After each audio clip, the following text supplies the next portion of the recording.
Ευκαιρία Μπασίνας, 2-0 στο 80 από τον Άγγελο Μπασινά. Πάει να περάσει και τον Τζόρντερ, ωραία. Πάει να πλασάρει. Γκολ από τον αρχηγό. Μαλαδένης με τον Ήβιτς. Ο Ήβιτς μες στην περιοχή κάνει την τρίπλα. Η ευκαιρία για την ΑΕΚ, εκπληκτικό. 2-2, εκπληκτικό. Ο Μάκ είναι απέναντι από τον Βάιντελ Φάρελ. Ο Μπακ, η μπάλα στα δίχτυα. Τώρα θα δούμε πόσο γερά είναι τα θεμέλια στην Τούμπα. Με τον Χαβίτο κατεβάζει, σούτα από τον Χαβίτο. Γκολ! 1-0 για τον Άρη, τρομερό γκολ από τον Χαβίτο. Και κάπως έτσι αθόρυβα και διακριτικά, Season 4, Episode 1, Γιώργο, έτσι. Με κάθε επισημότητα. Άντε, καλή σεζόν να έχουμε. Καλή σεζόν, καλή αρχή. Σεζόν. Καλή αρχή 25 Ιουλίου. Τι να κάνουμε, αφού μπαίνουμε νωρίς στο παιχνίδι των προγραμματικών, πρέπει και εμείς να ακολουθήσουμε. Έτσι δεν είναι? Μαζί με τις ομάδες πάμε και εμείς. Γιατί μπαίνουμε τόσο νωρίς, θέλω να μου πεις την άποψή σου. Τι σπταίει? Τι σπταίει? Πταίει το γεγονός ότι είμαστε 12η στην UEFA, 12η δεν είναι η Ελλάδα, 11η, 12η είμαστε τώρα, 13η, κάπου εκεί μέσα είμαστε τώρα.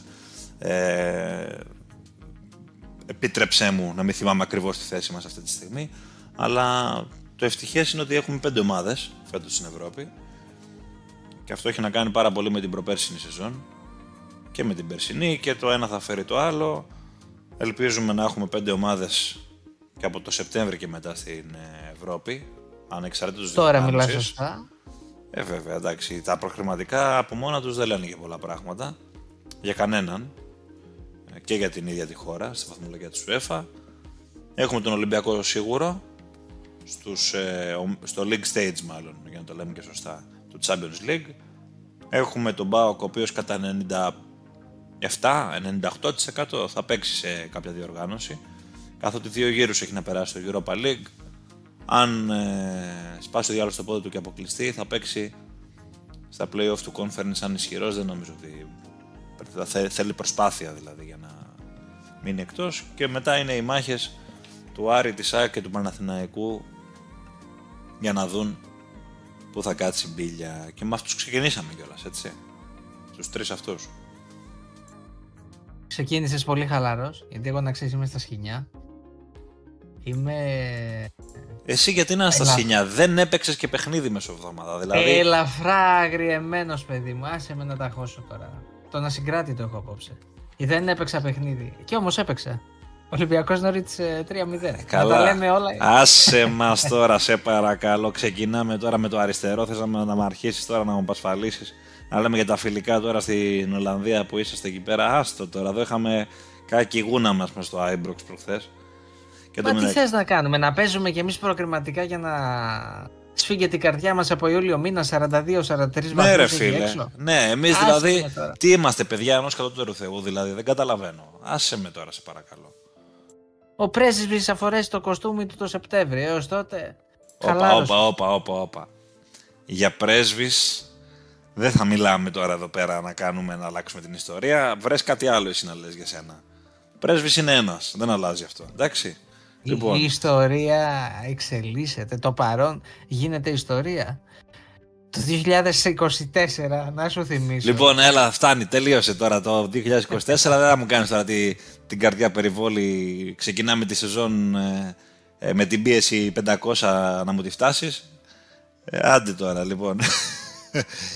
Γκαζωμένε μου, φίλε, που λες έχεις γκάζια πολλά. Φαντάζομαι ότι έχεις να πεις διάφορα για τα παιχνίδια των ελληνικών ομάδων, αν και υποψιάζομαι, έχω μια υποψία τέτοια, ότι τα γκάζια αφορούν τον Άρη περισσότερο, έτσι. Είναι άσχημο, είναι πολύ άσχημο ρε παιδί μου, ότι για ακόμη μια... Πόσα χρόνια έκαμε την εκπομπή? Ξεκινήσαμε την 4η σεζόν αισίως. Το 22 ξεκινήσαμε το Σεπτέμβρη. Μπράβο, Σεπτέμβρη. Πάμε λοιπόν, όχι ξεκινήσαμε τέταρτη σεζόν φέτος, πάμε για 3 χρόνια. Από την πρώτη εκπομπή σε 1,5 μήνα. Είναι φοβερό λοιπόν ότι ακόμη μια χρονιά θα βγάλουμε τον Άρη στη σέντρα, από νωρίς. Ναι, τα θέλει ο οργανισμός του νομίζω. Αλλά εγώ θα είμαι λίγο φιδωλός, γιατί περιμένω και τη ρεβάνς και έχω και κάποια πράγματα συγκεκριμένα για τον Άρη στο μυαλό μου, αν και η εικόνα του ήταν τραγική. Σε άλλα νέα να πούμε έτσι για το τυπικό ότι ο Παναθηναϊκός στο πρώτο παιχνίδι από τα 2 με τη Rangers στήθηκε με 2-0 στο Ibrox. Έχουμε πολλά να πούμε για αυτό το παιχνίδι, Γιώργο. Και περιμένουμε και τη ρεβάνς της Τετάρτης. Και η ΑΕΚ επιβλήθηκε 1-0 της Hapoel Μπερσεβά στη Φιλαδέλφια. Σε ένα παιχνίδι που θα μπορούσε να είναι και 3-0. Πολύ εύκολα στο δεύτερο ημίχρονο. Θα τα πούμε και για την ΑΕΚ. Γιατί, να σου πω την αλήθεια, έχω κάτσει και έχω δει με μεγάλη προσοχή. Καλά, για τον Παναθηναϊκό ούτε λόγος τώρα, το φαντάζεστε όλοι. Αλλά και για την ΑΕΚ, κάτσα και με μεγάλη προσοχή λίγο το τι έκανε μέσα στο γήπεδο. Όχι μόνο την ώρα του αγώνα και μετά λίγο, ξέρεις, τα σκάλισα. Γιατί με ενδιαφέρουν κάποια πράγματα πάρα πολύ από αυτά τα οποία πάει να φτιάξει ο Νίκολιτς. Και όσο να είναι, ρε φίλε, να σου το πω και έτσι, όταν μια ομάδα από τις μεγάλες τώρα τις ελληνικές που ασχολούμαστε εκ του σύνεγγυς αλλάζει τόσο πολύ και προπονητή και σχηματισμούς και πρόσωπα κτλ. Το παρακολουθείς με ένα ενδιαφέρον παραπάνω, να δεις τι θα είναι αυτό το καινούριο, πώς θα είναι κτλ. Ξεκινάμε με Παναθηναϊκό, τι λες, μιας και είχε Champions League η υπόθεση και ήταν και πρώτο χρονικά. Να ξεκινήσουμε να το πάμε σωστά, γιατί είναι το πρώτο χρονικά και θα είναι και το πρώτο χρονικά στις ρεβάνς. Σωστός. Κρατάω τις δυνάμεις μου για μετά. Εδώ θα σου παραδώσω τη σκητάλη, γιατί να το πω και στα παιδιά, λόγω δουλειάς δεν είδα ολόκληρο τον αγώνα. Βέβαια, έκατσα και το είδα την επόμενη μέσω highlights, μέσω και πραγματικά αυτό θα σου πω και σε αφήνω να κάνεις εκεί τα πράσινα στο κόλπα. Πραγματικά αδικεί το τελικό σκορ τον Παναθηναϊκό και επειδή έχουμε να κάνουμε τη Rangers απέναντι και όχι με τη Λουντογκόρετς ή κάποια ομάδα κατώτερης διαλογής σαν όνομα και μόνο, μπλέκουν πολύ τα πράγματα, πάρα πολύ τα πράγματα. Μπλέκουν, είναι η αλήθεια αυτή. Και μπλέκουν λόγω σκορ, όχι τόσο λόγω εικόνας. Δηλαδή θυμάμαι αντίστοιχα να σκέφτομαι πέρυσι στα τέλη του Αυγούστου, μετά το 2-1 την ήττα του Παναθηναϊκού από τη Λανς, ότι τα πράγματα είναι πάρα πολύ δύσκολα, όχι λόγω σκορ. Καλύτερο σκορ ήταν για τον Παναθηναϊκό, αλλά λόγω εικόνας. Φαίνονταν η διαφορά δυναμικής ανάμεσα στις δύο ομάδες πάρα πολύ έντονα. Για να μιλήσουμε τώρα στο σήμερα, λοιπόν, Γιώργο, στο Ibrox, εγώ είδα κάτι το οποίο δεν περίμενα να το δω, να σου πω την αλήθεια. Δηλαδή, είδα έναν Παναθηναϊκό πάρα πολύ καλά διαβασμένο. Είδα έναν Παναθηναϊκό πάρα πολύ καλά στημένο τακτικά. Θα το εξηγήσω στην πορεία. Είδα έναν Παναθηναϊκό πάρα πολύ πειθαρχημένο, με μεγάλη θέληση και με μεγάλη συγκέντρωση. Και γενικότερα έβλεπα ότι υπάρχει ένα καλό σχέδιο μέσα στον αγωνιστικό χώρο. Λοιπόν, να το πάρουμε λίγο τακτικά το θέμα. Καταρχάς, μου άρεσε το γεγονός, και το είχα ψιλοκαταλάβει τις προηγούμενες μέρες πριν το παιχνίδι, μου άρεσε το γεγονός ότι ο Βιτόρια διάβασε πολύ τον αντίπαλο. Γιατί όταν πήγα να δω το φιλικό με τη Βέστερλο μια εβδομάδα πριν το παιχνίδι του Ibrox, ήταν μια εντεκάδα η οποία είχε κάποιες παραλλαγές σε σχέση με την προετοιμασία. Ας πούμε, αν δεν κάνω τρομερό λάθος, το δίδυμο Palmer Brown και Τουμπά δεν είχε παίξει ποτέ στην προετοιμασία. Αν δεν είχε παίξει κάποια λεπτά, δεν είχε ξεκινήσει ή δεν είχε παίξει ολόκληρο ημίχρονο σίγουρα, όσο το θυμάμαι τουλάχιστον, με μικρή επιφύλαξη το λέω. Είδαμε τον Μπελίστρε βασικό και αυτά λοιπόν μου δημιούργησαν στο μυαλό μου τη σκέψη ότι κάτι θέλει να δοκιμάσει ο Βιτόρια εν ώψη Rangers. Αυτό που ήθελε λοιπόν να δοκιμάσει ο Βιτόρια ήταν και αυτό το οποίο έκανε, με μία μικρή αλλαγή, το Μαξίμοβιτς αντί του Τσέριν σε σχέση με εκείνη την εντεκάδα. Γιατί πάρα πολύ απλά είχε διαβάσει το ότι οι Rangers είναι μια ομάδα η οποία κάνει κάποια συγκεκριμένα πράγματα. Ας πούμε, ένα πολύ χαρακτηριστικό που κάνει είναι ότι έχει ένα αριστερό μπακ τον Άρονς, ο οποίος παίζει με δεξί πόδι και κλείνει προς τα μέσα. Οπότε ήθελε έναν γρήγορο παίκτη εκεί και καλύτερο τακτικά του ΤΕΤΕ, τον Μπελίστρη δηλαδή, ο οποίος να μπορεί να παίζει κάτι σαν man to man πάνω στον Άρονς. Εγώ αυτό έβλεπα να συμβαίνει στην πράξη, αλλά ήθελε γενικότερα ένα παίκτη ο οποίος θα ταλαιπωρήσει λίγο περισσότερο και στο αμυντικό κομμάτι τον Άρονς. Συν του ότι ένας παίκτης που παίζει αριστερό μπακ και έχει δεξί πόδι, είναι πάρα πολύ εύκολο να αναχαιτήσει έναν παίκτη ο οποίος παίζει δεξί εξτρέμ και έχει αριστερό πόδι, τον ΤΕΤΕ δηλαδή. Άρα χάνεις λίγο και το στοιχείο της εκτέλεσης από εκεί. Οι Rangers λοιπόν είναι μια ομάδα η οποία παίζει με κλειστά πάρα πολύ σε αποστάσεις τα half με τα extreme της. Δηλαδή αν το παρατηρήσεις, αυτοί οι παίκτες έχουν μικρές αποστάσεις μεταξύ τους στο μεσαίο μπλοκ του γηπέδου. Και ο Παναθηναϊκός για να μπορέσει να το σπάσει αυτό, είδε στην πίεση που ασκούσε οι Rangers ψηλά, σχετικά ψηλά, δεν ασκούσε πάρα πολύ ψηλά πίεση.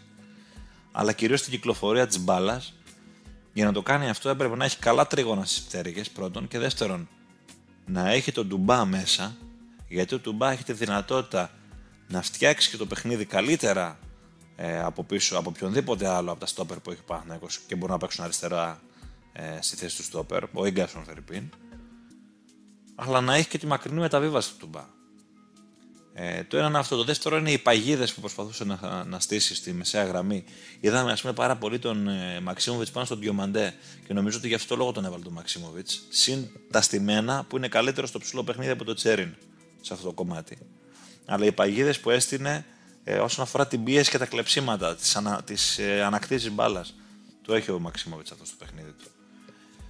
Και το επόμενο στοιχείο αφορούσε πάρα πολύ την όχι τόσο ψηλά πίεση του Παναθηναϊκού, αλλά την μαζική πίεση στο χώρο του μεσαίου μπλοκ, της μεσαίας γραμμής. Δηλαδή έβλεπες ένα Παναθηναϊκό compact στις γραμμές, χωρίς μεγάλες αποστάσεις, χωρίς να παίζει πάρα πολύ ψηλά η άμυνά του, αλλά να παίζει πάρα πολύ χαμηλά η επιθετική του γραμμή. Και φεύγω τώρα λίγο από το πιο τακτικό κομμάτι και σου λέω ότι για μένα έχει κάνει καταπληκτικό παιχνίδι ο Μπακασέτας. Μέχρι να τραυματιστεί. Παίζει να είναι το καλύτερο του παιχνίδι εδώ και από τα play-off. Όχι τα περσινά που δεν έπαιξε και καθόλου, τα προπέρσινα με τον Φατίχ Τερίμ ακόμα. Σε άλλους ρόλους τότε, όχι τόσο press, κλέψιμο, κάθετο παιχνίδι ή αλλαγές παιχνιδιού στην πτέρυγα κτλ. Αλλά ήταν πάρα πολύ καλός, δηλαδή έβγαλε πολλά πράγματα για τον Παναθηναϊκό. Ήταν πάρα πολύ καλός ο Τσιριβέγια σε ένα ρόλο που ξέρουμε ότι αυτός ήταν ο ρόλος του, δηλαδή του πρώτου παίχτη που θα πάρει από την άμυνα την μπάλα, να ελέγξει το ρυθμό, να αλλάξει τη ροή του αγώνα, να αλλάξει τις πτέρυγες, να ελέγξει την μπάλα. Πελίστρη δουλίτσα αρκετή. Κυριακόπουλος πάρα πολύ καλός.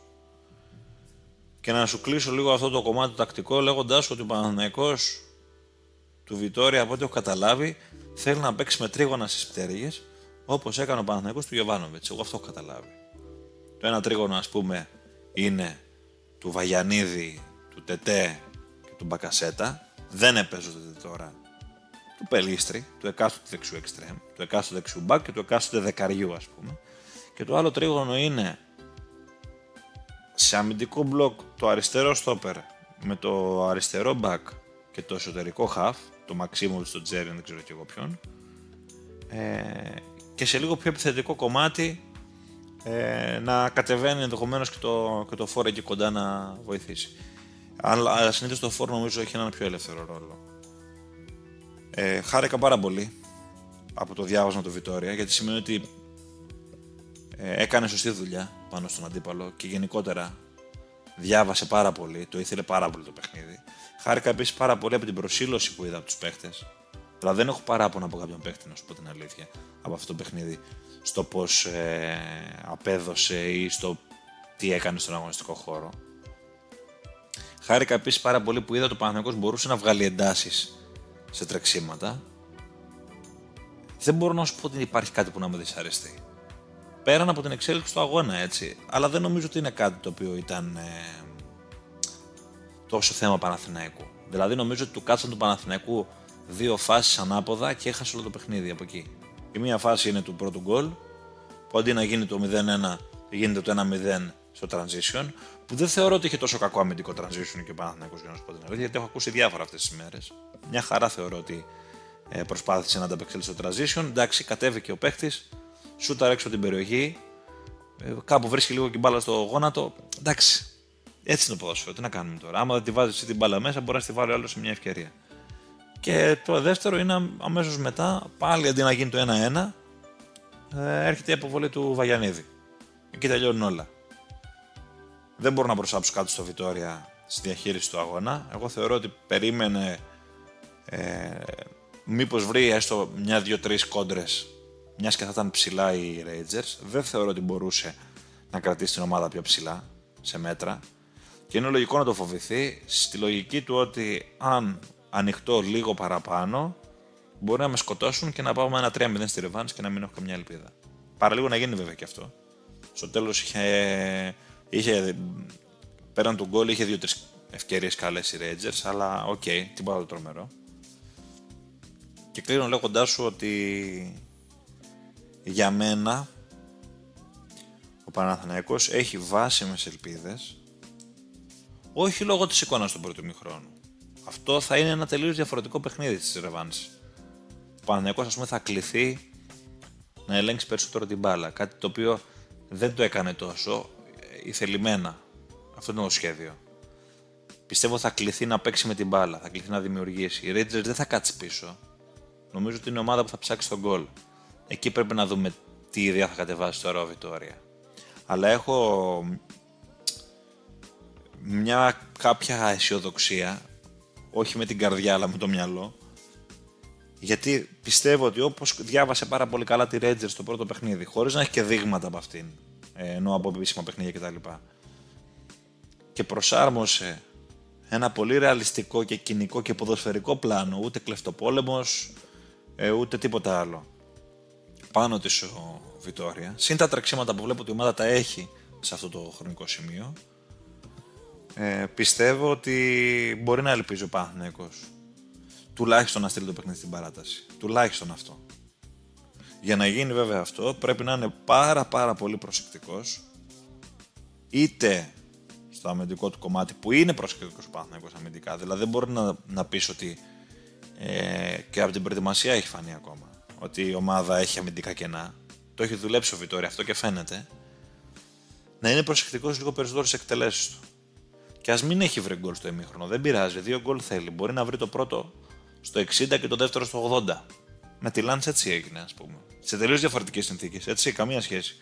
Αλλά έτσι έγινε. Είναι μεγάλο πλήγμα η αποβολή του Βαγιαννίδη. Δυστυχώς για τον Παναθηναϊκό. Θα πρέπει να βρει ένα τρίκο ο Βιτόρια, όχι για να καλύψει το κενό εκεί. Θα παίξει ο Κότσιρας για μένα και ο Κότσιρας πρέπει να παίξει κιόλας. Δηλαδή, οποιαδήποτε άλλη αλχημία πρόβλημα μπορεί να φέρει. Αλλά να δει πώς θα τον ντουμπλάρει καλά και πώς θα παίρνει περισσότερα πράγματα επιθετικά από όποιον βάλει μπροστά του, τον Μπελίστρη, τον Ντετέ. Θα σκεφτεί κάτι άλλο, δεν ξέρω. Πρέπει να το μελετήσει λίγο το πράγμα ο Βιτόρια. Δεν ξέρω εσύ τι εικόνα αποκόμισα από όλα αυτά. Γιατί μονολογώ ώρα και φοβάμαι μην το κάνω εδώ πέρα η πράσινη ώρα. Δεν σου είπα θα το κάνεις με τα πράσινα στα κόλπα. Δεν σου είπα. Αν με αφήσεις θα μιλάω μέχρι να τελειώσει το γήπεδο στο Βοτανικό τώρα. Ναι, ρε, τι άλλο έχει να πεις, δηλαδή και εσύ. Τι είναι αυτός, ρε παιδιά. Σκεφτείτε να έχει κάνει κανένα τσαφ. Δεν πραγματικά, να σου είχε κερδίσει ο Παναθηναϊκός. Τι θα κάνεις, θα ήσουν τώρα με πράσινες σημαίες εδώ. Θα μου έλεγες άνοιξε την κάμερα να φανώ. Όχι ρε, εντάξει, ένα παιχνίδι προκριματικό είναι. Ξέρεις τι θα σου πω, έχω πολύ μεγάλο ενδιαφέρον φέτος, πάρα πολύ μεγάλο, τεράστιο μπορώ να σου πω. Από την προετοιμασία ακόμα και έχω παρακολουθήσει πάρα πολύ στενά την προετοιμασία του Παναθηναϊκού, γιατί θέλω να δω αυτός ο προπονητής τον οποίο έχω ακόμα μια πίστη ότι μπορεί να παράξει ένα έργο α, τι μπορεί να κάνει και ποιο είναι το σχέδιό του. Και γενικότερα ποιος είναι ο προγραμματισμός στην ομάδα φέτος, ειδικά που φαίνεται ότι υπάρχει κάποιος προγραμματισμός και στα μεταγραφικά ακόμα. Επειδή προφανώς υπάρχει και το ενδιαφέρον του πολύ έντονο, ο παδικό ρε παιδί μου να σου πω, προφανώς, και θες κάπου να πιαστείς από κάτι να ελπίζεις, αλλά το παρακολουθώ στενά γιατί θέλω να δω πού θα το πάει ο Βιτόρια. Το πρώτο δείγμα ήταν άκρως θετικό. Γιατί, κακά τα ψέματα. Νωρίς τη σεζόν, παίζεις απέναντι στη Rangers, μέσα στη Σκωτία. Μια Rangers η οποία καλώς κακώς έχει το όνομα που έχει το μέγεθος που έχει εμπειρία. Έχει τεράστια εμπειρία. Θυμίζω ότι πριν από 3 χρόνια έπαιζε στον τελικό του Europa League με την Eintracht, έτσι. Μην πάτε μακριά. Και σε κάθε περίπτωση είναι και το μέγεθος του Παναθηναϊκού τα τελευταία χρόνια, ο οποίος, τα έχουμε πει 100 φορές, κάνει τα πατήματά του, προσπαθεί να βρει το δρόμο του πίσω στην Ευρώπη, προσπαθεί να χτίσει, χτίζει σιγά σιγά, δεν μπορούν να συγκριθούν ακόμη.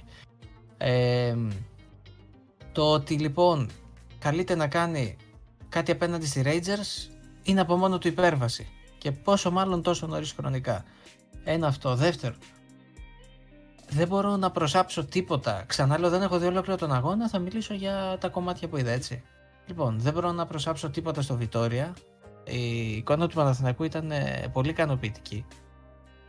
Και επειδή καλώς κακώς μιλάμε για ό,τι έγινε μέχρι και την αποβολή του Γεβαγιαννίδη, εντάξει, το είπα και στην αρχή, στα δικά μου τα μάτια το σκορ αδικεί τρομερά, όπως και αδικούσε τρομερά μέχρι εκείνη τη στιγμή τον Παναθηναϊκό. Δεν είναι ότι δεν είδαμε τη Rangers. Όχι. Ίσα ίσα και η Rangers υπήρχε και στο πρώτο ημίχρονο. Εντάξει, το δεύτερο προφανώς και ήταν πολύ πιο ζωντανή, γιατί ο Παναθηναϊκός έπαιζε με 10 παίκτες. Αυτό που είπες εσύ σωστά. Προσπάθησε από τη μία να μην ρισκάρει, από την άλλη. Εντάξει, δεν μπορεί, ξέρεις, να είναι και όσοι παρόν για ένα μισάωρο στο γήπεδο Παναθηναϊκός. Δηλαδή τον είδαμε όσο γινόταν στο ανθρωπίνως δυνατό το μέτρο. Αλλά οι φάσεις του Παναθηναϊκού ήταν τρομερά ουσιαστικές. Πολύ πιο ουσιαστικές. Και ήταν και το παράλογο της υπόθεσης στο ότι δεν σκόραρε. Δηλαδή, πραγματικά είναι να τσιμπιέσαι, ρε παιδί μου, από ένα σημείο εκεί έπειτα. Τι γίνεται τώρα? Ψυχολογικά δεν μου βγάλε κάτι άσχημο ο Παναθηναϊκός. Ξαναλέω, θεωρώ φυσιολογική την όποια κατάρρευση, γιατί όντως έπαιζε με 10 σε εκτός έδρας αναμέτρηση και δεν είδα και πρακτικά κατάρρευση, έτσι. Γι' αυτό λέω την όποια κατάρρευση, το κατάλαβες. Δεν είναι ότι είδα να έχει σηκώσει λευκή σημαία, όχι. Προσπαθούσε να κρατήσει ένα πολύ αξιοπρεπές, αν θέλεις, έτσι, ανάστημα, όπως και το έκανε. Απλά είναι εξαιρετικά ειδική η συνθήκη, δηλαδή με την πλάτη στον τοίχο, με ένα 2-0 το οποίο δεν το άξισε σε καμία περίπτωση, προσπαθεί να κάνει μια ανατροπή σε ένα σπουδαίο αντίπαλο. Θα έχει, πιστεύω, πολύ μεγάλο ενδιαφέρον να δούμε, και το κρίνω εκ των προτέρων ότι ο κόσμος θα είναι πάρα πολύ θερμός και θεωρώ ότι θα έχει και αρκετό κόσμο. Δηλαδή η πρώτη εικόνα ήταν άκρως θετική για τον μέσο φίλαθρο του Παναθηναϊκού. Δεν μπορώ να δω κάποιο λόγο για να μην στηρίξει, παρά μόνο, ρε παιδί μου, ξέρεις, λόγω ανωτέρας βίας. Αλλά πραγματικά δεν μπορώ να σκεφτώ κάποια δικαιολογία για να μην έχει τουλάχιστον, τι να πω, 40-45 χιλιάδες. Θα έχει, πιστεύω. Έτσι δεν είναι? Θα έχει, πιστεύω, γιατί αυτή τη στιγμή η προπόληση είναι γύρω στις 30.000 αυτή τη στιγμή που μιλάμε. Οπότε έχουμε ακόμα αρκετές μέρες μπροστά μας. Πιστεύω θα έχει πάνω από 40.000 κόσμο στο ΆΚΑ. Αγωνιστικά με έχει πείσει και θεωρώ ότι λίγο με την παρουσία του κόσμου και με τη συμμετοχή του, λίγο το ότι οι παίκτες πιστεύω ότι θα βγάλουν εγωισμό. Τους πιστεύω πολύ. Όπως πιστεύω, ξαναλέω, και το Βιτέρια. Δηλαδή, εδώ δεν έχουμε να κάνουμε πλέον με τεχνικά σκέλη. Πρέπει να ξεκινήσει καθαρά από το ψυχολογικό των παικτών του. Γιατί έδειξαν ότι μπορούν να το κάνουν. Δεν είναι ότι ήταν σαφώς καλύτεροι Rangers, σε καμία περίπτωση. Απλώς είναι το σκορ τόσο ύποπτο και ύπουλο, αν θέλεις. Δεν μπορούμε να προδικάσουμε κάτι. Σίγουρα, λέω ξανά, είμαι αισιόδοξος. Ό,τι είναι να γίνει, σαφώς να το πω και αυτό, πρέπει να γίνει ξεκινώντας από το 0 πίσω. Καλώς κακώς, γιατί ακριβώς μιλάμε για ένα 2-0 πολύ ύπουλο, όπως είπα και πριν, σκορ. Πρέπει να έχει και το μυαλό του στην άμυνα ο Παναθηναϊκός, χωρίς να σημαίνει ότι θα κλειστεί πίσω και απλά, ξέρεις, να κυνηγήσει καμιά μπάλα ή καμιά αντεπίθεση. Όχι, δεν βλέπω κάτι τέτοιο, ίσως βλέπω καθολικό χτύπημα. Και για να κάνω και έτσι ένα παραλληλισμό με το πιο πρόσφατο παρελθόν, στο μυαλό μου έχω κάτι τύπου, αν θέλεις, αναμετρήσεις, να σε πάω λίγο πιο πίσω, με Μπράγκα, που αν θυμάσαι είχαμε δει ένα πολύ δυνατό και δραστήριο μπροστά Παναθηναϊκό, είχε σπαταλήσει πολλές ευκαιρίες και εντός και εκτός έδρας, αλλά εντάξει, ήταν και η, αν θέλεις, πνευματική υπέραν της αγωνιστικής ανωτέρωτα της Μπράγκας, το κλείσα κιόλας, ωραίος, η οποία ασφάλισε, ρε παιδί μου, λίγο πολύ το αποτέλεσμα. Αλλά το λέω στεκούμενος στη δραστηριότητα την επιθετική του Παναθηναϊκού. Ήταν πάρα πολύ ζωηρός. Πιστεύω ότι θα έχουμε ανάλογο σενάριο. Με θετική εξέλιξη. Ελπίζω να μην έχουμε ανάλογο σενάριο. Με θετική εξέλιξη. Ναι. Συμφωνώ πάντως για το 0 πίσω που είπες. Ό,τι δεν μπήκε τότε. Περισσότερο το 0 είναι. Δηλαδή, όσο κρατάς το 0, είσαι μέσα. Ακόμα και στο τελευταίο τέταρτο να πάει το παιχνίδι με 0-0, είσαι μέσα, ρε παιδί μου. Δηλαδή, κυνηγάς 2 γκολ, ναι, μένα, αλλά είσαι μέσα. Το θέμα είναι να μην φας γκολ. Άμα φας γκολ, δεν ανεβαίνεις μετά αυτό το βουνό εύκολα. Δηλαδή, πρέπει να γίνουν σημεία και τέρατα. Τέλος πάντων, η Ρεβάνες νομίζω θα είναι ένα δυνατό τεστ γενικά και για το Βιτόρια και για την ομάδα για το τι πάει να φτιάξει. Δηλαδή μπορεί ο Παναθηναϊκός να παίξει τρομερά, να κερδίσει 1-0 και να αποκλειστεί. Ναι, μεν θα είναι η πίκρα του αποκλεισμού, αλλά θα έχει έναν Παναθηναϊκό στα 2 παιχνίδια πάρα πολύ καλό, ας πούμε. Μπορεί να ελπίζει σε καλά πράγματα. Οπότε, ξέρεις, είναι και το feeling που αφήνει ένας αποκλεισμός, αν αυτός έρθει τελικά. Θα είμαστε εδώ να τα συζητήσουμε όλα αυτά, ρε Γιώργο, και θέλω να πιστεύω ότι, όπως είπες, θα είμαι με τις σημαίες και τα μπούρλα, να με βγάλεις με την κάμερα, να πανηγυρίζουμε που ο Παναθηναϊκός θα έχει κλειδώσει τουλάχιστον το Europa League και θα προελάβει να παίξει με Σερβέτη ή Βικτόρια Πλιζέν. Έγινε, ευχαριστούμε πολύ, καλή συνέχεια. όχι φίλε. Όπως σου έλεγα πριν, έχω παρακολουθήσει με μεγάλο ενδιαφέρον για την ΑΕΚ, γιατί είναι κάτι καινούριο και με ενδιαφέρει πάρα πολύ. Και ειδικά με ενδιαφέρει ακόμα περισσότερο από τη στιγμή που βλέπω ότι ο Νίκολιτς κάνει κάτι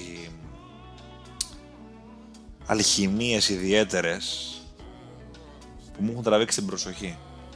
Λοιπόν, πάμε λίγο στην ΑΕΚ. Όχι, για ποιον?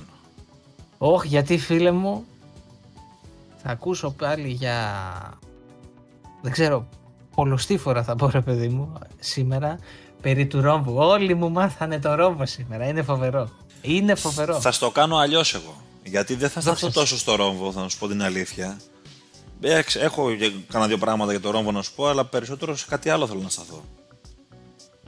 Με έχει εντυπωσιάσει η σκέψη του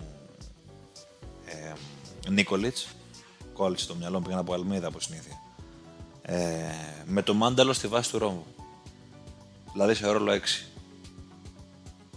Με έχει εντυπωσιάσει, και με έχει εντυπωσιάσει γιατί όχι απλά ανταποκρίνει το μάνταλος, είναι πάρα πολύ νωρίς. Ένα παιχνίδι είναι και κάποια της προετοιμασίας, συμφωνώ απόλυτα με οποιοδήποτε αντίλογο, αλλά με έχει εντυπωσιάσει γιατί για να το κάνεις αυτό πάει να πει ότι είσαι διορατικός και κάτι βλέπεις. Δηλαδή ο Νίκολιτς, από ό,τι καταλαβαίνω, θέλει να παίχει εκεί playmaker. Πώς έχει πάνω στο Τζιριβέγια. Τζιριβέγια, ας πούμε, δεν είναι ένα αμυντικό χαφ, ορισμός του κόφτη ή δεν ξέρω και εγώ τι, βαρύ κορμί κτλ. Π.χ. η ΑΕΚ είχε τον Σιμάνσκι σε αυτό το ρόλο και τον Γιόνσον. Ο Γιόνσον είναι πιο μπαλάτος παίχτης, γι' αυτό και του κάνει ενδεχομένως περισσότερο και μένει τουλάχιστον μέχρι τώρα στα πλάνα του. Ο Σιμάνσκι είναι εκτός πλάνων, θυμίζω. Ο Σιμάνσκι ήταν πιο τραχής παίχτης. Καταλαβαίνουμε λοιπόν ότι θέλει έναν μπαλάτο παίχτη εκεί.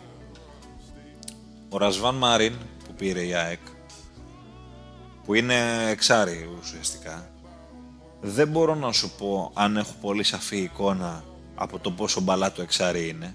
Σίγουρα είναι πιο μπαλάτο από το Σιμάνσκι. Αλλά θα περιμένω με τεράστια ανυπομονησία κάθε παιχνίδι της ΑΕΚ, το λέω ειλικρινά, για διάφορους λόγους, αλλά ο κυριότερος είναι για να δω αν το πλάνο του Νίκολιτς είναι όλη τη σεζόν να κάνει rotation στο ρόλο του εξαριού με τον Μάνταλο. Δηλαδή θα παίζει ο Μάριν, θα παίζει ο Μάνταλος, θα μοιράζονται τα παιχνίδια, θα παίξει κοντά του ο Μάνταλος κάποιες φορές σαν εσωτερικός μέσος, στο ρόμβο. Θέλω να τα δω αυτά. Δεν μένω δηλαδή τόσο στο διαμάντι αυτό καθ' αυτό, γιατί το λένε και διαμάντι το ρόμβο, ξέρεις. Δεν θα πεις κάτι άλλο? Πολλά έχω να σου πω, αλλά δεν κάνουμε one man show εδώ πέρα. Περιμένω το σχολείο σου πάνω στο... Τι ήταν, από το μου κόψιμο ρε, και μου κάνεις τέτοια και τι γίνεται. Θέλω να είσαι σε εγρήγορση, καταλάβες, δοκιμάζω τα ανακλαστικά σου. Λοιπόν, να ξεκινήσουμε με τα θετικά ή με τα αρνητικά, τι λες? Ας ξεκινήσουμε με τα θετικά. Έχω διάφορα σημειώσει στο κεφάλι μου. Ωραία, με τα θετικά. Όπου θετικά βλέπουμε δεύτερο ημίχρονο, νομίζω, έτσι. Ξεκάθαρα, πάρα πολύ καλή ΑΕΚ, έτσι, πολλές ευκαιρίες. Ακριβώς. Πρώτη θετική εντύπωση, μετά από, αν δεν κάνω λάθος, με διορθώνεις βασικά, αν κάνω λάθος, μετά από 3 χρόνια νομίζω, το σκεφτόμουν, το ζήγιζα λίγο. Μετά από 3 χρόνια, όχι, μετά από 2 χρόνια, ζητώ συγγνώμη, επιστροφή του Ζήνη στην βασική εντεκάδα της ΑΕΚ, έτσι δεν είναι? Τελευταία φορά τον θυμάμαι την πρώτη χρονιά μετά το πρωτάθλημα. Ναι, με σχεδόν 2 χρόνια, ναι. Δεν θυμάμαι τώρα ποιο παιχνίδι είχε παίξει βασικό στο Ζήνη, αλλά να σου πω το fun fact με το Ζήνη. Είμαι στην Αγία Σοφιά, στο γήπεδο της ΑΕΚ, μέσα, έτσι. Incognito για τους φίλους του ΑΕΚτζίδες, κρυμμένος καλά. Στο ΑΕΚ Ολυμπιακός το Σεπτέμβριο εκείνον του 23. Ένα 1-1, αν θυμάσαι, με ένα γκολ του Πόντσε και ένα Ποντένσε, νομίζω, είχε σοφαρίσει για τον Ολυμπιακό. Τέλος πάντων. Με το δοκάρι του Ζήνη. Ναι. Όχι δοκάρι, ήδη είχε βρει δοκάρι. Ναι. Και μπαίνει ο Ζήνη μετά, κάποια στιγμή αλλαγή, τον βάζει ο Αλμέιδα και αρχίζει και κάνει γιογιό ξαφνικά τον Ολυμπιακό. Εκεί που έχει σβήσει το μάτς. Πάει 1-1 σβηστά. Κάνει και αυτό που λέει στο σου το φοβερό και λέω: ποιος είναι αυτός ο κύριος? Προφανώς δεν είχα σαφή εικόνα, δεν είχα δει προετοιμασία ΑΕΚ εκείνο το καλοκαίρι από κοντά κτλ. Και σε ξαναφέρω στο σήμερα για τον κύριο Ζήνη, λοιπόν. Για συνέχισε. Λοιπόν, ανοίγουμε αυτή την παράτηση και την κλείνουμε κατευθείαν. Θετικότατη η παρουσία του. Ξέρεις, θεωρώ ότι ποντάρει ήδη πολλά ο Νίκολιτς και το γεγονός ότι δεν δίστασε να του δώσει ευκαιρία, γιατί κακά τα ψέματα, ό,τι και να πει κανείς, η ΑΕΚ είναι με την πλάτη στον τοίχο, έτσι. Οποιαδήποτε κίνηση και αν κάνει ο νέος προπονητής, εξετάζεται διπλά και τριπλά, γιατί ακριβώς δεν έχει χώρο. Είναι στο conference, οπότε δεν την παίρνει να αποκλειστεί, ένα το κρατούμενο. Δεύτερον, μετά από 2 χρόνια συνεχόμενες αποτυχίες, δεν χωράει και άλλη αποτυχία να μείνει εκτός Ευρώπης. Το έχει κάτι παραπάνω από ανάγκη να πάρει τους πόντους, και μάλιστα όχι απλά να πάρει τους πόντους, να κάνει πορεία, επιτάσσεται να κάνει πορεία. Να σου πω ότι με εντυπωσίασε η ψυχραιμία. Η ψυχραιμία ως προς ποια έννοια? Ακριβώς είναι το πρώτο σου παιχνίδι.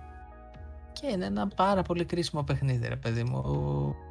Καλείσαι να αποδείξεις πράγματα, καλείσαι να παίξεις μέσα στην έδρα σου, και αυτό σημαντικό, καλείσαι να διαχειριστείς σκορ.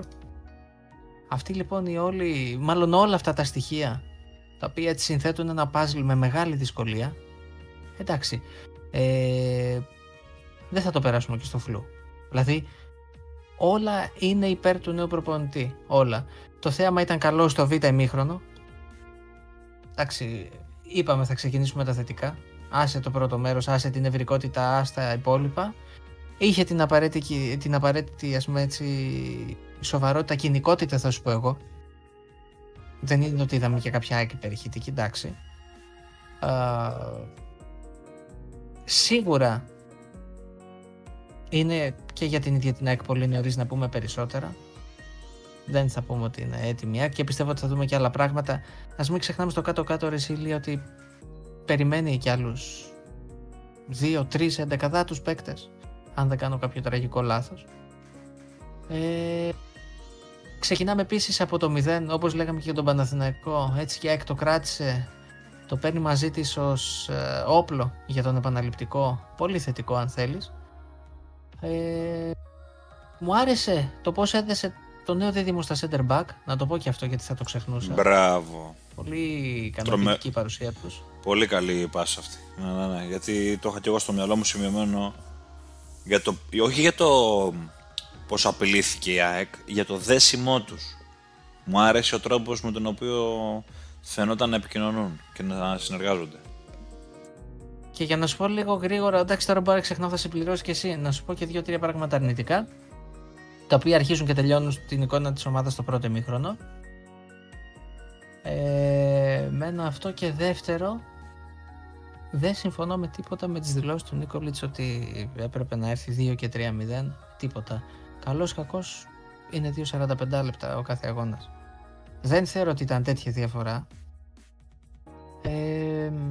Δεν ξέρω αν συμφωνείς, και κρατάω λίγο αυτές τις δηλώσεις αν θέλεις έτσι στην άκρη, γιατί δεν ξέρω αν το κάνει, αν το έκανε γιατί είναι αυτός ο Νίκολιτς, αν το έκανε και σαν παιχνίδι αν θέλεις έτσι ρε παιδί μου, για να φανεί λίγο και στις κάμερες, αλλά το παρακολουθώ με ενδιαφέρον. Όλα τα ζυγίζω. Θα σου απαντήσω αμέσως λοιπόν, αφού μου πετάς το μπαλάκι. Διαφωνώ να ξέρεις μαζί σου 100% γιατί θεωρώ ότι τουλάχιστον ένα γκολ ακόμα η ΑΕΚ στο δεύτερο ημίχρονο βάσει της ποιότητας των ευκαιριών που βγάζει το δικαιούται 100%. Δηλαδή έχω στο μυαλό μου τουλάχιστον 4 περιπτώσεις πολύ σοβαρές για γκολ της ΑΕΚ. Μπορώ να σου πω τώρα, ας πούμε, μάνι τη μία φάση του Πιερό αμέσως πριν το γκολ που τη βγάζει στην γραμμή ο αμυντικός, πήγαινε μέσα. Ένα τέταρτο του Πιερό, ένα τέταρτο του Ζήνη και τη φάση του Μαρσιάλ. Μην κοιτάς τώρα το τελείωμα του Μαρσιάλ, είναι φάση για σοβαρή απειλή. Απλά τώρα ο Μαρσιάλ δεν ξέρω τι έκανε χθες. Δηλαδή μπήκε να περπατήσει λίγο να δει το χορτάρι αν είναι σε καλή κατάσταση. Δηλαδή πραγματικά η εικόνα του ήταν αποκαρδιωτική. Και μιας και το ανέφερα, είναι ένα στοίχημα νομίζω ο Μαρσιάλ για τον Νίκολιτς, εφόσον τον υπολογίζει. Πώς θα τον ενεργοποιήσει αυτόν τον παίχτη και μπορεί να τον κάνει χρήσιμο για την ΑΕΚ γιατί παίρνει και ένα φορτηγό λεφτά στο συμβόλαιό του. Αλλιώς θα βρεθεί μια ομάδα να φέρει μια καλή πρόταση στην ΑΕΚ να τον πουλήσει η ΑΕΚ γιατί είναι και 30 χρονών ο Μαρσιάλ, δεν είναι 35. Όχι, εσύ έχει πάρα πολλά να δώσει. Έχει πάρα πολλά να δώσει. Πρέπει να βρεθεί ένα κίνητρο στον Μαρσιάλ εφόσον είναι στην ΑΕΚ γιατί δεν έχει την πολυτέλεια ΑΕΚ να πληρώνει τώρα πόσο δίνει. 2.700 συμβόλαιο του δίνει, 2.800. Κάπου εκεί οι φίλοι Αγγλίδες μπορούν να μου δώσουν περισσότερα info αν κάνω κάπου λάθος, αλλά σίγουρα είναι πάνω από 2,5 εκατομμύρια από ό,τι θυμάμαι. Λοιπόν, κλείνει η παρένθεση Μαρσιάλ γιατί ξεκίνησε ανάποδα. Απλά ήθελα να σου πω ότι δεν συμφωνώ γιατί θεωρώ ότι η ΑΕΚ έχει όντως ποιοτικές ευκαιρίες να βρει τουλάχιστον ένα γκολ ακόμα. Συμπληρώνω σε αυτό που σου λέω ότι πιστεύω ότι ο Νίκολιτς έχει αντιληφθεί το πόσο τραυματίστηκε η ΑΕΚ από το περσινό φίνις της σεζόν. Δηλαδή από το γεγονός ότι δεν κέρδιζε κανέναν, έχανε από τους πάντες. Οπότε καταλαβαίνει ότι σε πρώτο χρόνο κάτι πολύ βασικό πέραν των αγωνιστικών είναι να αποκτήσει η ομάδα πρώτον νοοτροπία νικητή και δεύτερον ψυχολογία νικητή. Είναι διαφορετικό το να νιώθει η ομάδα ότι εντάξει δρώσαμε, κερδίσαμε ένα 0 φιού και διαφορετικό να νιώθει καλά με την εμφάνισή της ότι κερδίσαμε ένα 0, δεν απειληθήκαμε, μπορούσαμε να έχουμε κάνει και δεύτερο γκολ τουλάχιστον. Οπότε όταν το λέει ο προπονητής γιατί το πιστεύει και ο ίδιος και το ακούει και ο ποδοσφαιριστής, λειτουργεί νομίζω αυτό, ξέρεις, σαν ντόμινο στην ψυχολογία. Ευεργετικά, ας πούμε. Ναι. Δηλαδή θεωρώ ότι ήταν μια αλήθεια που έκρυβε και ένα τέχνασμα. Φεύγω λοιπόν από αυτό. Να συμφωνήσω απόλυτα με αυτό που είπες για το δίδυμο Μουκουντή Ρέλβας και να συμπληρώσω ότι ο Ρέλβας μου έκανε πάρα πολύ καλή εντύπωση. Η πρώτη εντύπωση έτσι σε πιο δύσκολες συνθήκες, σε ένα παιχνίδι προκριματικό. Μου άρεσαν τα στοιχεία του σαν παίχτης. Στην αρχή δεν σου κρύβω ότι απόρρισα με τα 3,5 περίπου εκατομμύρια που ξόδεψε η ΑΕΚ για έναν ποδοσφαιριστή ο οποίος ουσιαστικά πέρυσι νομίζω ξεκίνησε να παίζει σε υψηλό επίπεδο με την Γκιμαράες. Μάλλον κάτι βλέπει ο Ριμπάλτα, θα δείξει εν καιρό, αλλά η πρώτη εικόνα είναι καλή και μου αρέσει και το γεγονός ότι ο Νίκολιτς καταλαβαίνει τι θέλει να κάνει βάζοντας το Μουκουντή δεξί στόπερ αυτή τη φορά. Και είναι η πρώτη φορά που παίζει δεξί στόπερ σταθερά ο Μουκουντή. Νομίζω το γουστάρει και αυτό λίγο καλύτερα και θα βοηθήσει και τον ίδιο. Λοιπόν, στέκομαι λίγο στον Πίλιο. Δεν περίμενα τόσο καλή εμφάνιση από τον Πίλιο. Τον έχω ξεγραμμένο στο δικό μου το κεφάλι, να σου πω την αλήθεια, σαν παίκτη. Μου κάνει εντύπωση που δεν βάζει τη μεταγραφή μέσα τον Ben Rice ο Νίκολιτς και φαίνεται ότι κάτι δουλεύεται εκεί. Δεν σου λέω ότι ο Πίλιος θα γίνει ξαφνικά Τσιμίκας, ξέρω εγώ, στα καλά του. Τώρα ένα παράδειγμα, μην με πέστε να με φάτε.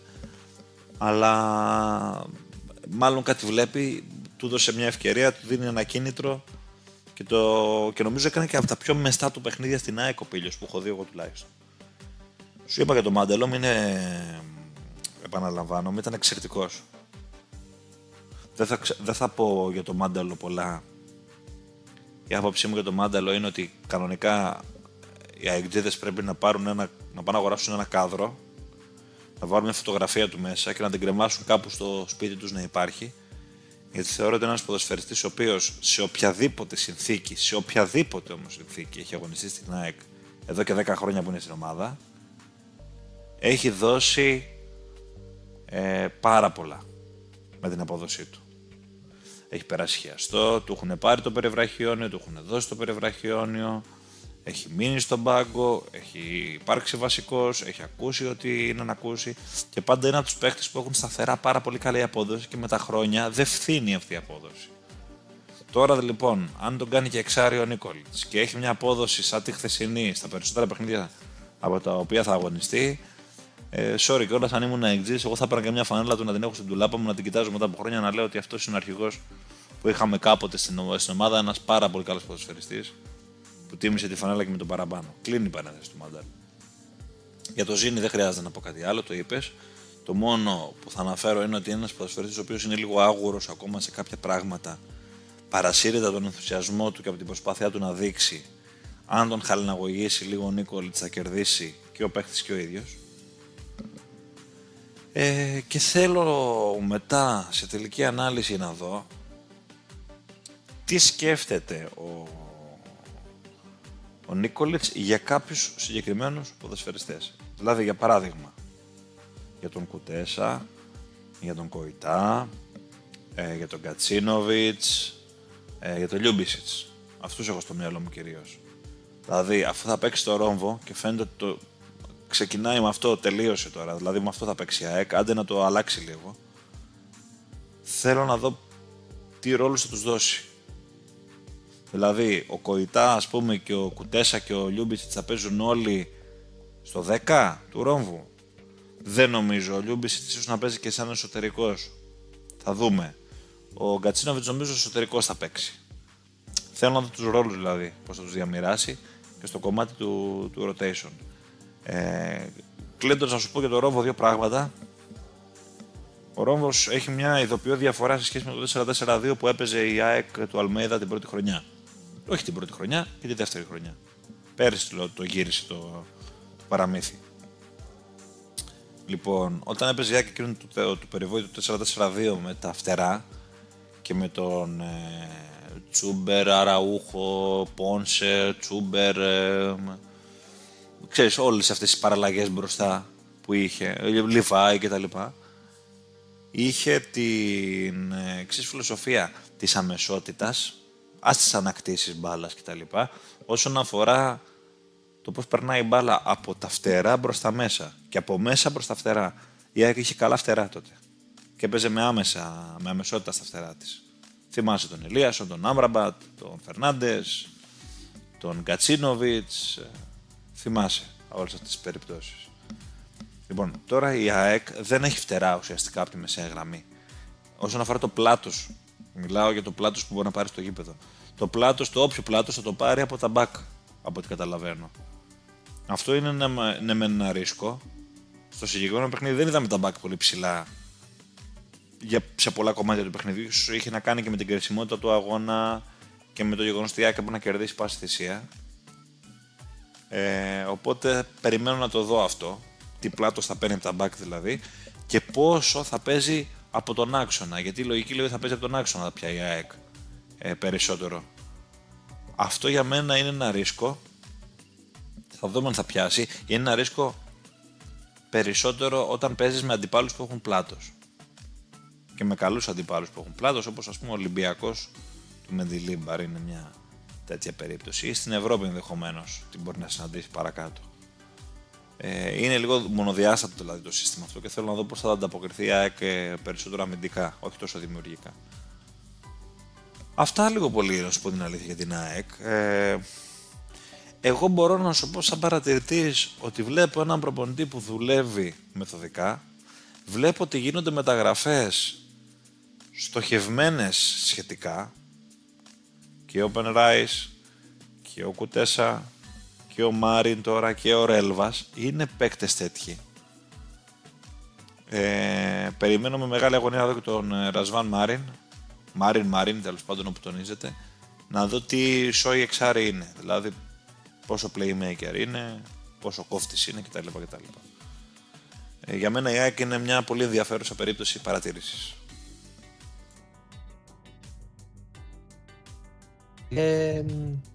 Να δώσουμε και κάτι και για την επόμενη μέρα, γιατί θα ήθελα, όπως είπα και για τον Παναθηναϊκό. Όπα, για ρίξε. Εννοώ για τη ρεβάνς. Ναι, το κατάλαβα, ναι. Θεωρώ ότι την έχει. Όχι στο τσεπάκι, αλλά την έχει την πρόκριση. Ένα 65-35, 60-40 μέχρι εκεί είναι το φαβορί. Θα σταθώ σε αυτό που ανέφερα και νωρίτερα, δηλαδή ότι ο Νίκολιτς ξεκίνησε από το 0 στην άμυνα. Δεν με γέμισε εμένα, εγώ θα επιμείνω, δεν με γέμισε τόσο, αλλά μου έχτισε την εμπιστοσύνη, με κέρδισε. Η σοβαρή και όπως είπα και νωρίτερα, η κοινική του προσέγγιση είναι αυτή η οποία με κάνει, ρε παιδί μου, να του έχω τόση εμπιστοσύνη. Και θεωρώ, αν θέλεις, ότι πώς να σου το πω, ρε παιδί μου, θα το παλέψει μέχρι τέλους, χωρίς να σημαίνει ότι θα αναγκαστεί να τρέξει, θα αναγκαστεί να κυνηγήσει. Δεν βλέπω πώς θα βρεθεί στην άλλη άκρη, ρε παιδί μου, η ΑΕΚ. Δεν πιστεύω ότι θα βρεθεί στο Καναβάτσο. Ήταν αυτό που έλεγες στις εκπομπές τις προηγούμενες, δηλαδή ότι με τον Νίκολιτς πάμε σε μια εντελώς διαφορετική προσέγγιση σε σχέση με αυτή του Αλμέιδα. Σχετικά πιο σφιχτή, σχετικά πιο, αν θέλεις έτσι, συντηρητική, σε πολλά εισαγωγικά το συντηρητική, όπως και τότε το έλεγα, να μην μπερδευτώ. Περισσότερο κοινική θα έλεγα, ρε Γιώργο. Δηλαδή, εγώ δεν είδα μια ΑΕΚ η οποία ήταν συντηρητική στο παιχνίδι της. Ήταν μια ΑΕΚ πιο λελογισμένη και λίγο πιο κοινική. Εγώ αυτό έβλεπα. Δηλαδή, ήταν σε μια του παιχνιδιού. Πάντα με το Αλμέιδα, έτσι. Φυσικά, ναι. Ήταν δηλαδή σε μια του παιχνιδιού που καταλάβαινες ότι θέλει να επιτεθεί και θα το κάνει όσο αντέχει.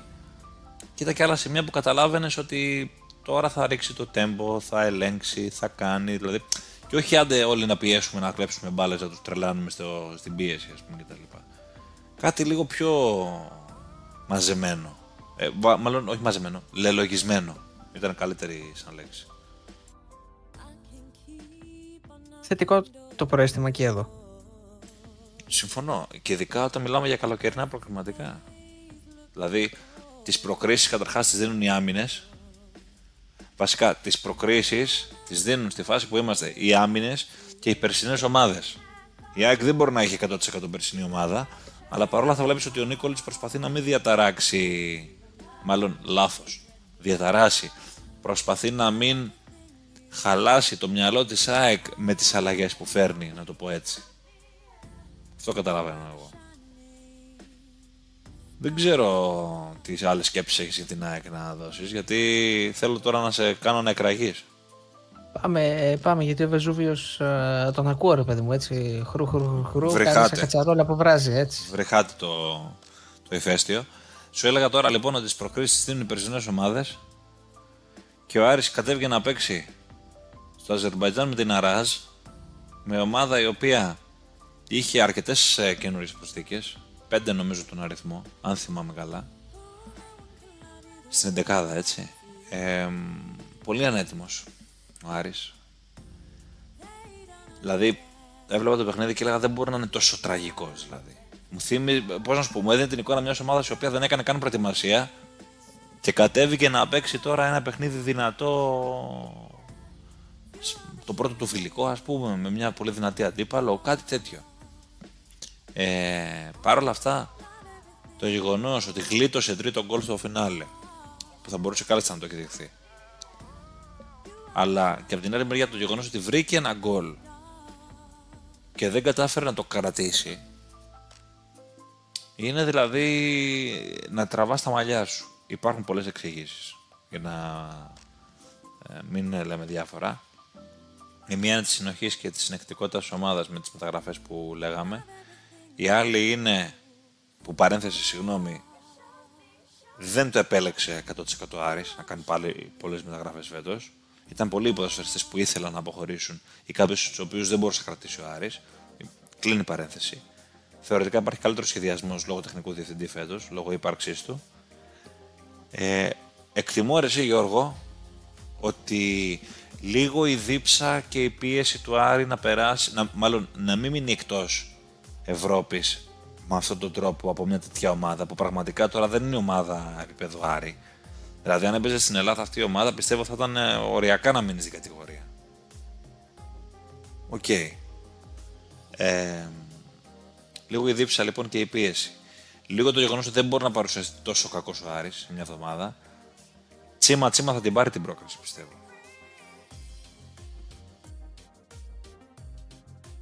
Τσίμα την πάρει την πρόκριση. Αγανακτισμένος ο Γιώργος. Όχι ρε παιδί μου, αλλά δεν μπορώ να το δω κι εγώ αυτό. Δεν μπορώ να ταυτιστώ με τα λεγόμενά σου.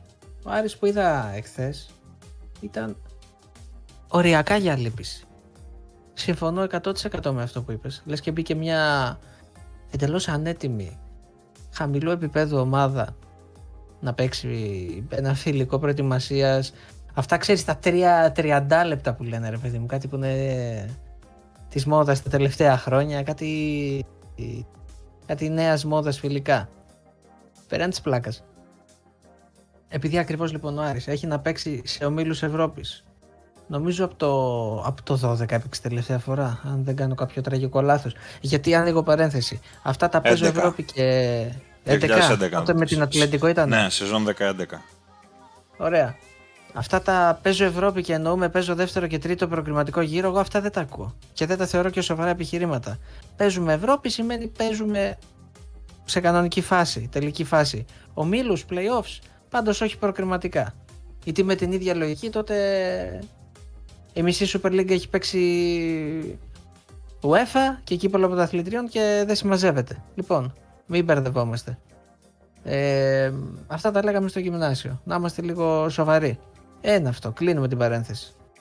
Πάμε λοιπόν τώρα στο πιο σύγχρονο επί του πρακτέου.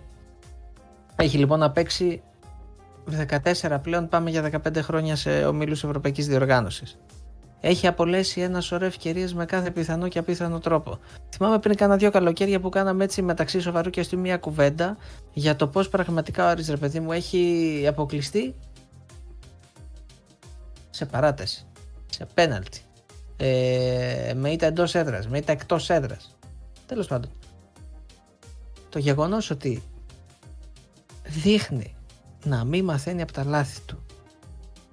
Δηλαδή κάπου οι δικαιολογίες στερεύονται ρε εσύ. Αποκλείστηκε κάποτε από τη Μόλντε. Οκ, μεγάλο όνομα, το πάλεψε, είχε πάει παράταση, ναι. Αποκλείστηκε πρόπερση από τη Δυναμό. Ναι, μεν μεγάλο όνομα, δεν ήταν όμως και αγωνιστικά αυτό το οποίο περιμέναμε. Στα πέναλτι, έτσι. Και είχε κάνει και πολύ καλό πρώτο μάτς. Εντάξει, εκεί πες ότι πάει στα κομμάτια, ξέρω εγώ, Δυνάμο Κιέβου ήταν, εντάξει, δεν ήταν. Πριν από αυτό όμως έχουν προηγηθεί Ηλία και άλλα παραδείγματα. Ναι. Πέραν αυτό. Εδώ είχαμε την Γκόλος Κοβαλίβκα, όπως τη λέγανε αυτή. Μπράβο. Διψάει ο κόσμος του Άρη. Τα ίδια που λέγαμε και για το κύπελλο. Τι εννοώ. Πότε τελείωσε η σεζόν για τον Άρη πρακτικά, αρέσει, τον Απρίλιο? Άντε πες, ξέρω εγώ, εκεί πριν το Πάσχα, που εξασφάλισε νομίζω με κάποιες νίκες που έκανε στα play-off Ευρώπης ότι θα παίξει Ευρώπη. Ακριβώς. Έχουν περάσει 3 μήνες. Τελειώνει Ιούλιο σε 5 ημέρες. Δεν σου βάζω καν στην κουβέντα τον τελικό κυπέλλου, συγγνώμη. Που αν ο Όφη έπαιρνε το κύπελλο, Άρης έμενε εκτός Ευρώπης, έτσι. Δεν ήταν στο χέρι του, οπότε εντάξει, δεν μπορούμε να το δικαιολογήσουμε και δεν υπάρχει και δικαιολογία στην τελική. Ο Άρης είχε 3 μήνες να προετοιμαστεί. Ό,τι έγινε και με τον τελικό κυπέλλου πρόπερση. Είχε ο Άρης 3 μήνες, 4 να προετοιμαστεί. Λοιπόν, συμπτώσεις επαναλαμβανόμενες πάβουν να είναι συμπτώσεις. Αλλά αυτό που με ενοχλεί περισσότερο και δεν μπορώ να το αιτιολογήσω και να το δικαιολογήσω με τίποτα. Με τίποτα, ρε παιδί. Είναι ότι δεν μιλάμε για ένα σύλλογο τώρα πρωτάρι που ανέβηκε στην πρώτη εθνική και παλεύει. Και θα πω και κάτι άλλο. Πριν πάω και στο αγωνιστικό, γιατί θέλω να μου δώσει άλλα 2 λεπτά να μιλήσω και για το αγωνιστικό μετά. Είναι κρίμα, πάρα πολύ κρίμα, για τους φίλους του Άρη και για τους φίλους των υπολείπων συλλόγων να γίνεται αυτό το πράγμα. Δηλαδή πραγματικά, αν και φέτος πάλι δεν καταφέρει κάτι ο Άρης, λυπάμαι, για μένα είναι τελευταία χρονιά.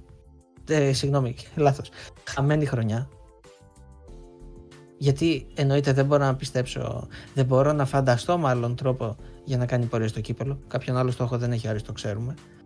Αλλά επειδή ακριβώς έχει πάει τόσο βαθιά, ρε παιδί μου, το μαχαίρι στην πληγή, δεν γίνεται, δηλαδή κάπου όπα. Και γιατί λέω για τους φιλάθλους των άλλων ομάδων? Γιατί κάνω καλώς κακώς σκέψεις. Πώς θα ήταν να ήταν στη θέση του Όφη, ο Ατρόμητος, ο Αστέρας, ομάδες με μικρότερη θα πει κάποιος ιστορία. Στη Λάρισα, εντάξει, η Λάρισα φέτος ανέβηκε, δεν την αναφέρω γιατί η Λάρισα θεωρώ ότι έχει πετύχει πολλά περισσότερα τα τελευταία 30-40 χρόνια από τον Άρη και στην Ευρώπη και στην Ελλάδα. Μην ανοίξουμε κουβέντα. Τουλάχιστον οι άλλοι όμως σύλλογοι που δείχνουν το παλεύουν. Και όποτε κλήθηκαν να παίξουν Ευρώπη, το πάλεψαν και με το παραπάνω. Αυτό, και για να πω και 2 λεπτά που θέλω για το αγωνιστικό και σου δίνω τη σκητάλη γιατί το παράκανα. Παίζει λοιπόν με μια ομάδα Αράζ. Παίζει με την Αράζ. Το αν την ξέρουμε ή δεν την ξέρουμε είναι άλλο παπευαγγέλιο. Εντάξει, δεν είναι την πρώτη τελευταία φορά, ρε παιδί μου, που κάποιος μεγάλος συσσαγωγικά θα την πατήσει από κάποιο μικρό. Συσσαγωγικά επίσης. Είναι η εικόνα. Είναι η καταθλιπτική, η εικόνα η οποία σου προκαλεί κατάθλιψη. Σε κάνει να βλέπεις και να νιώθεις οριακά ταπεινωμένος. Άσχετα αν υποστηρίζει τον Άρη, όχι. Δεν έδειξε τίποτα. Το παραμικρό, ρε παιδί μου, έτσι, αν θέλεις, την παραμικρή σπίθα ζωντάνιας. Ομάδα τώρα από το Αζερμπαϊτζάν. Δεν μπορώ να ακούσω ότι και αυτή η ομάδα είναι και κάτι το σπουδαίο, κάτι το φοβερό. Δεν δικαιολογείται να σε κάνει γιογιό και να είσαι για 4 και 5 τέρματα. Σε καμία περίπτωση. Δεν λέω ότι θα αποκλειστεί ο Άρης. Σε καμία περίπτωση. Αλλά δεν μου έδειξε απολύτως τίποτα. Απολύτως τίποτα. Δηλαδή, τα μαλλιά σου να τραβάς, ρε Σίλια. Τα μαλλιά σου να τραβάς με την εικόνα αυτή της ομάδας. Και κλείνω με αυτό που είπα και λίγο νωρίτερα. Είχε 3 μήνες να τους προετοιμάσει. Αναφέρομαι στον Ζουνίδη.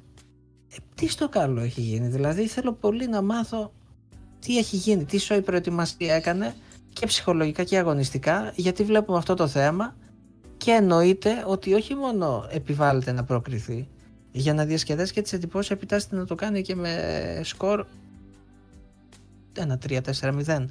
Το λέω με γνώση των λεγόμενων και δεν μπαίνω κουβέντα πίσω. Θεωρώ ότι είναι αυτονόητο να χρυσώσει κάπως το χάπι. Κοίτα, εγώ θα σου πω το εξής για τον Άρη που μου έκανε μεγάλη εντύπωση αγωνιστικά και συνδυαστικά κιόλας με τα λεγόμενα του Ζουνίδη στο τέλος. Άκουσα τον Ζουνίδη να λέει στη συνέντευξη τύπου μετά ότι κλήθηκα ουσιαστικά να φτιάξω την φυσική κατάσταση της ομάδας μέσα από ένα επίσημο παιχνίδι. Κάπως έτσι το είπε. Τέλος πάντων, αυτή ήταν η κεντρική ιδέα αυτόν που είπε. Και έμεινα στη λιάλατος. Δηλαδή, ουσιαστικά τι μας λέει, ότι στην προετοιμασία δεν δουλεύτηκε η φυσική κατάσταση κάποιων έστω ποδοσφαιριστών. Γιατί κάποιοι από αυτούς είναι καινούργοι, όπως ο Ράτσιτς, ας πούμε, ή ο Γιάνσεν. Δεν ξέρω κατά πόσο αυτό το πράγμα μπορεί να στέκει σαν εξήγηση. Εγώ έβλεπα έναν Άρη ο οποίος δεν έτρεξε καθόλου στο παιχνίδι. Καταρχάς. Άρα υπάρχει θέμα φυσικής κατάστασης. Άρα, για να το λέει ο Ζουνίδης και να το βλέπουμε και στο γήπεδο, ήταν εξόφθαλμο βέβαια. Υπάρχει θέμα εδώ. Κοίτα, αυτό ίσως και να στρώνει. Είναι πολύ νωρίς για να το πούμε. Μπορεί να ήταν μεμονωμένο. Για την οικονομία της συζήτησης το αφήνω στην άκρη. Και ο Ζουνίδης δεν είναι και συνήθως ένας προπονητής ο οποίος ψάχνει δικαιολογίες μετά από ήττες. Αν παρακολουθήσουμε όλη την πορεία. Οπότε είναι κάτι που τον προβληματίζει. Κλείνει λοιπόν αυτό το κομμάτι της φυσικής κατάστασης. Και αυτό τώρα το στηρίζω στο γεγονός ότι ο Φαμπιάνο με τον Μπράμπετς ήταν σε τραγική κατάσταση και μιλάμε για 2 από τα καλύτερα center back στην Ελλάδα. Κακά τα ψέματα. Είναι σταθεροί παίχτες, πολύ καλοί παίχτες. Ο Μπράμπετς είναι διεθνής Τσέχος μέχρι πρότινος, με παρουσία στην Ευρώπη κτλ. Μακάρι να μην έχει μεγάλο πρόβλημα φυσικής κατάστασης ο Άρης, γιατί δεν θα αντέξει. Και ενδεχομένως το χρειάζεται και στη ρεβάνς, πρέπει να τρέξει αρκετά. Οπότε αυτό είναι κάτι που με προβληματίζει ιδιαίτερα για τα αγωνιστικά του Άρη. Τώρα τα υπόλοιπα είναι πράγματα τα οποία βρίσκονται λίγο πολύ, νομίζω. Επίσης, για μένα δεν έχει την παραμικρή σημασία το πώς θα περάσει ο Άρης. Δηλαδή, να σου το πω διαφορετικά, πες ότι ο Άρης κάνει μια σούπερ υπέρβαση και μπαίνει στο league stage του conference. Ποιος θα θυμάται αν την Αράζ στον δεύτερο προκριματικό την πέρασε με ήττα στο πρώτο μάτς 2-1 και με νίκη 2-0 στην παράταση, ας πούμε, ξέρω. Κανένας. Θα έχει επιτευχθεί ο στόχος. Τρίτη παράμετρος στη συζήτηση. Ο Άρης, αν περάσει την Αράζ, θα παίξει με τον νικητή του ζευγαριού Ομόνια, Τορπέντο και Ταΐσι. Αν περάσει η Ομόνια και ο Άρης παίξει μαζί της, έχει κερδίσει νομίζω 1-0 η Ομόνια στο πρώτο παιχνίδι. Το λέω με 1% επιφύλαξη από αυτά που ξέρω. Θα μπει ως νικητής του ζευγαριού Άρης Ομόνια ο Άρης, αν περάσει. Θα μπει στα play-off του Conference σαν ισχυρός, Γιώργο. Αυτό σημαίνει ότι ενδεχομένως να βρει μια αντίστοιχη Αράζ εκεί. Άρα ο Άρης έχει μέσα στην ατυχία του, που έχει χαμηλό συντελεστή στις κληρώσεις και τα λοιπά και πολλά προγραμματικά να δώσει, έχει την τύχη να μπορέσει να έχει έναν δρόμο αρκετά στρωμένο μέχρι το League Stage, δηλαδή να παίξει με μια ομάδα με την Αράζ, να παίξει με την Ομόνια, που δεν είναι μια ομάδα στα μέτρα του Άρη, είναι έτσι, και με μια ομάδα επίπεδου Αράζ ενδεχομένως. Δηλαδή θα να μπορέσει να κάνει ένα 3-3 εκεί. Νομίζω ότι θεωρητικά το έχουν πάρει πολύ σοβαρά στον Άρη το κομμάτι της Ευρώπης. Τουλάχιστον αυτό φάνηκε με το σχεδιασμό που προσπαθούν να κάνουν φέτος. Αλλά αγωνιστικά η ομάδα δεν ανταποκρίθηκε σε αυτό το παιχνίδι. Νομίζω ότι όσον αφορά τον κόσμο κρατάνε ένα μικρό καλάθι όσον αφορά τη ρεβάνς, γιατί μπορεί ο Άρης να κατέβει να κάνει ένα 3-0 και να ξεχαστούν όλα μέσα σε ένα βράδυ και να έχει πάρει και το μάθημά του, και μακάρι να είναι έτσι. Με προβληματίζουν και εμένα όλα αυτά που λες. Δεν θεωρώ ότι είναι τόσο μαύρα όλα όσον αφορά την ήττα. Με προβληματίζει τρομερά η εικόνα του Άρη, το πόσο απροετοιμάστος ήταν, το πόσο σπίθα δεν είχε, το πόσο τρεξίματα δεν είχε, και κυρίως αυτά. Τα αγωνιστικά, οι αυτοματισμοί, όλα τα άλλα είναι πράγματα τα οποία έτσι δεν θα βγουν τώρα. Θα βγουν καλό Οκτώβρη-Νοέμβρη σε όλες τις ομάδες. Είναι πρόβλημα αυτό για τον Άρη. Και πραγματικά δεν θέλω να σκέφτομαι, σαν τρίτος το λέω και πραγματικά με όλη μου την καλή συμπάθεια και την καλή σκέψη προς τον Άρη, δεν θέλω να σκεφτώ πώς μπορεί να κυλήσει μια σεζόν για τον Άρη με έναν αποκλεισμό από μια ομάδα σαν την Αράζ. Γενικά ένας αποκλεισμός θα φέρει τριγμούς, αλλά αν είναι, ας πούμε, από την Ομόνια στο όριο, πάλι θα υπάρχει πολύ γκρίνια κτλ. Αλλά για φαντάσου τώρα να είναι με μια ομάδα σαν την Αράζ. Δηλαδή, όπως την Πατσιάκα από την Νόα πέρυσι θα είναι, κάτι ίσως εφάμιλο. Άρα με τη διαφορά ότι ο Άρης ψάχνει την Ευρώπη εδώ και χρόνια και πραγματικά, όπως είπες και εσύ, δεν έχει κανένα νόημα να βγαίνεις να παίζεις προγραμματικά 1-2 γύρους κάθε χρόνο ή κάθε 2 χρόνια και να μένεις εκεί, όταν έχεις την ευκαιρία και την δυνατότητα να πας να κοιτάξεις λίγο παρακάτω.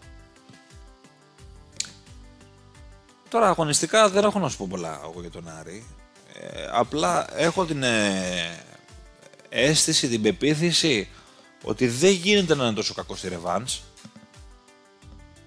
Θα δείξει κάτι καλύτερο. Και πιστεύω ότι εύκολα δύσκολα θα περάσει ο Άρης τελικά και θα φύγει αυτό το σύννεφο από πάνω του. Και τελικά το εύχομαι κιόλας να γίνει έτσι, Γιώργο. Και κάπως έτσι κλείνω το σχόλιο μου για τον Άρη. Δεν ξέρω εσύ αν έχεις να προσθέσεις κάτι άλλο.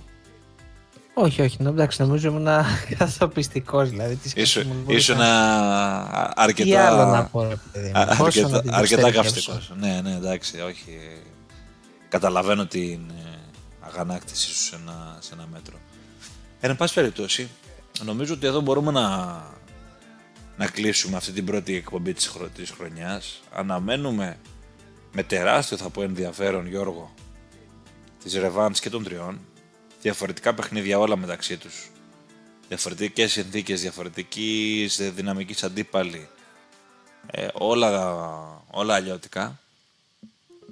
Προφανώς νομίζω ότι όχι επειδή είμαστε κλεισεδούρες εδώ, ξέρεις ότι δεν έχουμε θέματα. Λέμε, βγάζουμε και το κόμπλεξ μας καμιά φορά ενίοτε, για να το πω έτσι λαϊκά. Αλλά πραγματικά. Ενίοτε, ναι, εντάξει, δεν.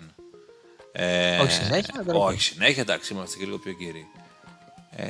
Θα πω ότι εγώ τουλάχιστον έτσι το νιώθω και το λέω πραγματικά. Εντάξει, και τον Παναθηναϊκό δεν τίθεται θέμα, νομίζω κανένα. Αλλά πραγματικά εύχομαι να περάσουν και οι τρεις. Και για τους άλλους δύο δηλαδή δεν υπάρχει ίχνος κακεντρέχειας ή αρνητικής σκέψης, να περάσουν όλοι. Καλό κάνει και στην Ελλάδα, καλό κάνει και στο πρωτάθλημα αυτό, να το πω και διαφορετικά. Για φαντάσου τώρα Καλά, σαφώς. 5 ομάδες να παίζουν Ευρώπη εν μέσω πρωταθλήματος, δεν θα είναι σούπερ. Καταρχάς, δεν θα σηκωνόμαστε από τους καναπέδες μέσω εβδομάδα με τόση μπάλα που θα έχουμε να δούμε από όλους. Μακάρι και κάποια στιγμή, ας πούμε, θα έρθει η ώρα που ακριβώς δεν θα παίζει ο Παναθηναϊκός στον πρώτο γύρο με την Rangers ή η ΑΕΚ, ας πούμε, τώρα με την κάθε ομάδα από το Ισραήλ που είναι ο κακός μας δαίμονας. Θα πρέπει να γυρίσει λίγο, ρε παιδί, με αυτή η κατάσταση. Μην είμαστε με το καρδιοχτύπη και αυτό είναι θέμα συντελεστή ομάδων, έτσι. Πρέπει όλοι να χτίσουν. Δηλαδή, οι μόνοι που το κάνουν σταθερά τόσα χρόνια είναι ο ΠΑΟΚ και ο Ολυμπιακός. Και βλέπουμε και την κατάληξη, έτσι. Έχουν κάθε χρόνο σχεδόν κάθε χρόνο. Όχι, η αλήθεια είναι, ρε Γιώργο, εντάξει τώρα, τι να λέμε. Τι να συζητάμε. Και σχεδόν κάθε χρόνο έχουν ήρεμα καλοκαίρια. Εδώ και πολλά χρόνια, έτσι. Εντάξει, θα σου κάτσει και μια Λεύσκη, ΠΑΟΚ, θα σου κάτσει και μια Rapid Βιέννης, θα σου κάτσει και μια Σλόβαν Μπρατισλάβας ενίοτε, αλλά θα είναι 3 φορές στη δεκαετία. Λουντογκόρετς, ξέρω εγώ. Και ναι, Λουντογκόρετς βέβαια για τον Ολυμπιακό, αλλά έπεσε στο Europa League και μπήκε στους ομίλους τότε. Δηλαδή θέλω να σου πω ότι δεν ήταν και καταστροφή. Τέλος πάντων. Αυτά και άλλα πολλά θα έχουμε να συζητήσουμε μετά τις ρεβάνς, με ελπίζω θετικά αποτελέσματα, και θα έχουμε να πούμε και περισσότερα που θα μας κάνουν σοφότερους όσον αφορά την σεζόν που έρχεται για τις ομάδες. Σίγουρα ένα παιχνίδι παραπάνω προσθέτει ένα λιθαράκι γνώσης. Ηθικό δίδαγμα, ακούτε απατεώνες, δεν γίνεται σοφή. Άντε, μπράβο. Καλά σας τα εξηγούμε, θα σας τα εξηγήσουμε καλύτερα την επόμενη φορά. Να είστε όλοι καλά. Καλή συνέχεια, παιδιά.